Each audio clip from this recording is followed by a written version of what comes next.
हाँ विक्टर भाई ठीक कह रहे हैं। अच्छा तो हम देखिए अखबार में नहीं आगे मत बढ़, आगे कैसे हम क्या कह रहे हैं आपके माइक से आईडी कैसे में पड़ता है? हाँ हो बहुत अच्छा सर पर ऊपर जा रहा है यहाँ बिहार में शुरू कर दिया जा रहा है। हाँ तो आपको खुद ही पता चल रहा होगा ये जो हम लोग शुरू किए थे नेचर सफारी, तो आप तो जानते ही हैं कि जू सफारी बनवा रहे हैं बहुत अच्छे ढंग से। तो उसी सिलसिले में जब हम यहाँ आते रहे हैं, आप सब लोगों को मालूम है 2009 से ही सब कुछ देख करके जो हमने एक मेरे मन में जो बातें आई हम कहते रहे।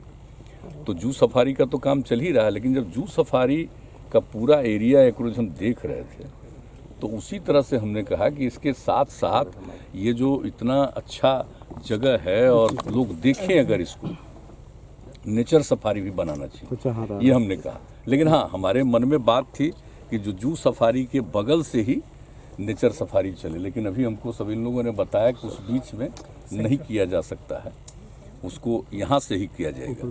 जो फॉरेस्ट एरिया है इनका उसी में कर सकते हैं। तो यहाँ से इन लोगों ने शुरू किया है, तो वही देखने हम आ रहे थे कि कैसे लोग कहीं से देखेंगे। तो बहुत अच्छा बना है और इसके सुरक्षा के लिए और इसके मेंटेनेंस को देखने के लिए सारी बात हमने पूछी है, इन लोगों ने बताया ही है। और जो भी हमको लगा है यहाँ पर देखने के बाद हमने भी सजेस्ट कर दिया है ताकि बिल्कुल प्रोटेक्टेड रहे। और यहाँ पर जो देखने आएंगे और प्रतिदिन लोग घूमेंगे और ख़ास करके बच्चों के लिए और यूथ के लिए इसको और प्रेरित करने वाली बात है कि ताकि वो नेचर के बारे में उनको पूरी जानकारी हो और देखें। वैसी स्थिति में उनके सुरक्षा का भी पूरा प्रबंध किया जाएगा। कब तक शुरू होगा? हाँ अब बताइए कब तक आप लोग शुरू कर सकेंगे? मार्च तक कह रहे हैं। मैंने जो भी मार्च तक प्रोजेक्ट है पूरा। हाँ तो अभी तक का प्रोजेक्ट है, मान लीजिए उसमें तक पूरा करें, थोड़ा आगे पीछे थोड़ा बहुत हो सकता है, लेकिन सारी तैयारी। और आज भी चीफ सेक्रेटरी ये बात हो गई है, यहाँ पर पुलिस का भी डिप्यूटेशन रहेगा परमानेंटली। और जो ये काम करते हैं तो इनके जो देखने वाले तकनीकी विशेषज्ञ हैं उनमें से भी कुछ लोगों की यहाँ पर ड्यूटी हमेशा रहेगी, ताकि आप देख रहे हैं ना कि इसकी जो सिक्योरिटी है इसके चारों तरफ वो प्रोटेक्टेड रहना चाहिए, ताकि कभी कोई इधर उधर नहीं कर सके। नहीं तो इसका तो कोई ठिकाना नहीं रहता। आप निश्चिंतापूर्वक छोड़ दीजिएगा तो पता चला कि कोई गलत प्रवृत्ति का आदमी कुछ जा करके इसको नुकसान पहुंचा सकता है। ये तो आदमी को सर्टेन कुछ लोग तो होता है, ऐसा कोई ज़रूरी नहीं है, लेकिन इसके बारे में सोच करके ही हम लोग चारों तरफ कोई भी काम अब कर रहे हैं, खास करके जो भी ये जो प्राकृतिक चीज़ें हैं, ताकि लोगों को प्रकृति के प्रति।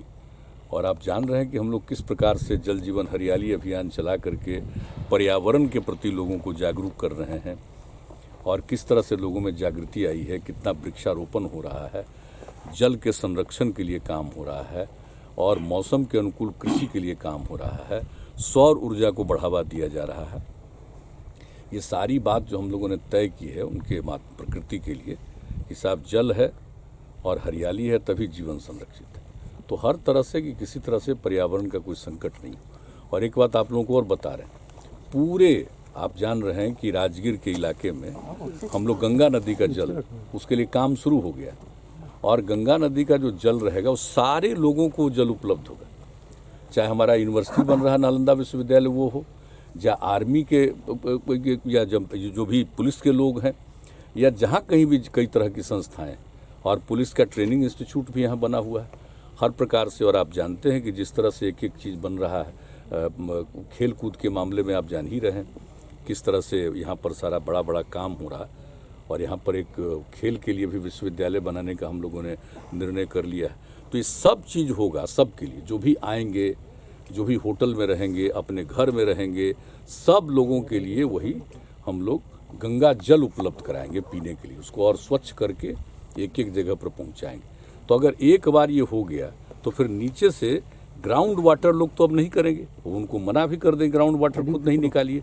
तो आप जान लीजिए कि कई जगह पर जितना नुकसान पहुंच गया राजगीर में वो सब फिर से ठीक होने की संभावना। अब जो 34 के इसमें आ गया था भूकंप में, तो वो तो एक अलग बात है, लेकिन बाद में नीचे का जल स्तर कम हो जाने के कारण अगर किसी प्रकार की कोई कमी आ रही है तो उस कमी से भी छुटकारा मिल जाएगा। तो ये पूरा इलाका और कितना ऐतिहासिक है, ये सबको मालूम है कितना ऐतिहासिक है।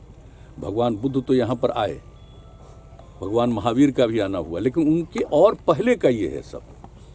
आप सब जानते हैं मगध का उसकी राजधानी रही है, सब कुछ है, यहीं से शिफ्ट करके फिर पाटलिपुत्र की स्थापना। तो ये सब कुछ जो हुआ है, तो हम लोगों का उद्देश्य यही है कि जो इसका इतिहास है हम उसको सुरक्षित करें और नई पीढ़ी को इसके लिए हम लोग प्रेरित करें, लोग एक एक बात को जानें और यहाँ की जो खासियत है उसके बारे में समझें। और जब प्रकृति के बारे में जानेंगे, नेचर के बारे में जानेंगे, अपने पुराने इतिहास के बारे में जानेंगे, तो उनकी जागृति और बढ़ेगी और समाज को आगे बढ़ाएंगे। तो ये हम लोगों का मकसद है। सर एक बार पहले यहाँ पर आए थे, औषधीय पौधा को देख के काफी आप प्रभावित हुए थे। हाँ, तो इन भाई, पौधों जो के लिए पहली बार आए थे तो हमको तो ये कहाँ गए, यही है। इनको तो लग रहा था कि हम जा नहीं पाएंगे, हम जहाँ तक जाएंगे वहाँ तक जाएंगे। और उसके बाद जो देख करके कितना सुंदर चारों तरफ, तो वही ना उसके बाद एक एक चीज हुआ है। और आप देख ही रहे हैं कि हर जगह हम लोग इसके लिए एक एक तरह का काम करके लोगों को प्रेरित करना। अब सिर्फ जो भी इतना है, इतना ऐतिहासिक जगह है और सब जगह को जो हम लोग इसको ठीक कर रहे हैं, ताकि लोग आएंगे तो हर जगह जाएंगे, देखेंगे, तो ये जो टूरिज्म का जो केंद्र है ये और विकसित होगा, बड़े पैमाने पर लोग और आते रहेंगे, तो अच्छी बात रहेगी। तो ये हम लोगों का मकसद है। आपके साथ शुरू से हम आते रहे हैं। धन्यवाद।